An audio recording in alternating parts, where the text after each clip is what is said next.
The American Academy of Pediatrics has issued guidelines for the upcoming school year. It's recommending that everyone over the age of 2 wear a mask, even if they're vaccinated. Dr. Kumar is here to talk a little more about this. Good morning, Dr. Kumar. How are you, sir?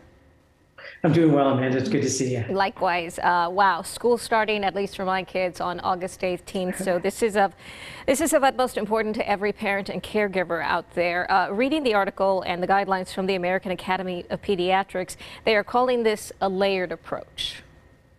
Yeah, so it's, this is the first kind of recommendation that we're seeing. So this is not necessarily what's going to happen, but it's certainly important to have such a prestigious organization that's apolitical kind of come out with their recommendations.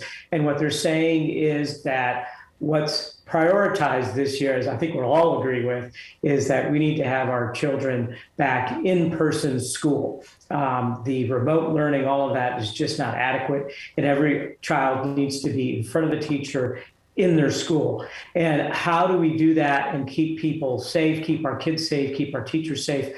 The American Academy of Pediatrics is saying we can't know the vaccination status of everybody, particularly elementary schools. Children younger than 12 aren't eligible for the vaccine. There are some children above age 12 that are not eligible for the vaccine. There's some children that are eligible that won't get vaccinated. So the best way to protect everybody is for every child and a teacher to wear a mask in the upcoming school years. That's the recommendation. This recommendation from AAP is different from the recommendation that the CDC gave last month, which was saying vaccinated students do not need to wear masks in the classroom. We're getting two different recommendations, to put it simply.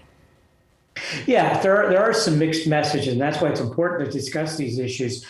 I think what we're going to find as these Delta variants go up, and now here locally we're in stage 4, that these recommendations may fluctuate depending on how prevalent COVID-19 and the pandemic is in our environment. And I think that the CDC recommendations were coming at a time where vaccinations were on the rise and the numbers were going down. But now we have this Delta variant, and we know that while vaccinated people are protected against the worst cases, against hospitalization and death, that we're seeing that vaccinated people still get infected with Delta, still can spread the Delta. And so there's still an issue of ongoing pandemic and increasing numbers. And so we might see these recommendations change as the situation on the ground, as the numbers of infected people and hospitalizations increase. But we have to expect that this is going to be a rolling change in plans and change in recommendations. And the CDC, while there is a political influence to that, they do try to influence public behavior. I think the American Academy of Pediatrics is apolitical, and they're just having the interests of our children at heart. But I think we also need to keep in mind, in terms of Texas public schools, the governor, Greg Abbott, he issued an executive order that effective June 5th, students, staff, parents, and visitors will no longer be required to wear masks in schools or in district buildings. However, any individual may wear a mask if they choose to. Bottom line, schools can't force our children to wear masks. It's going to be an individual choice.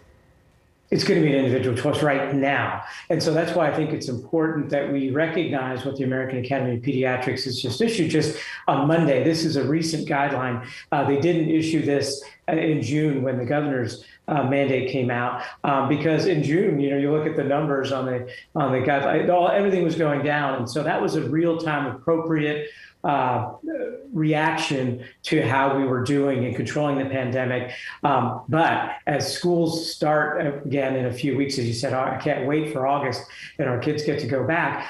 We have to weigh the situation in hand and see what the numbers are doing, see what the hospitalizations are doing. And I'm hopeful that this recommendation by the American Academy of Pediatrics will spur other organizations, the CDC and the governor's office, to kind of be aware of what's going on and maybe even alter their own recommendations. But you're right. Right now, there's not any mandate. Children don't have to wear masks in school. And this is just an opportunity to discuss a recommendation by a reputable scientific organization so that others might weigh that in context and decide, going forward, if they're going to change their recommendations as well. You're right. This doesn't change anything right now for our children, but I think we ought to be aware that this might be coming forward, that our children may be asked to wear masks, but the situation on the ground is going to be fluid. Yeah, and it's better to have that conversation right now than 2 days. days before the start of the school year to have that information. Dr. Kumar, thank you. That's right. And if you have a question for Dr. Kumar, you can always email us at askdrkumar@gmail.com. Don't forget to visit his website, drkumar.com. Thank you again. We'll be right back. Thank you.